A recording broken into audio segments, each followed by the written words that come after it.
একজন হ্যান্ডসাম জীবনসঙ্গীর চাইতেও অনেক বেশি প্রয়োজন একজন কেয়ারিং এবং বিশ্বস্ত জীবনসঙ্গীর।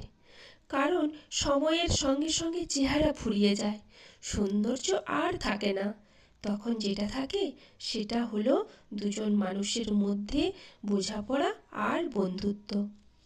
যে মানুষটা আপনার প্রতি মায়া করে, যে মানুষটা আপনার ছোট ছোট কথাগুলোকে মনে রাখে, আপনার ভালো লাগা মন্দ লাগাগুলোকে মেনে নেয়, সেই মানুষটা সবথেকে বেশি আপন। তাই তাকে ভালোবাসো।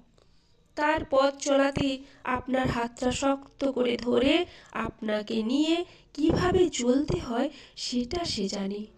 আর তাই সৌন্দর্যের চাইতে অনেক বেশি প্রয়োজন একজন ভালো মানুষের জীবনসঙ্গী হিসেবে জীবনে পাওয়া।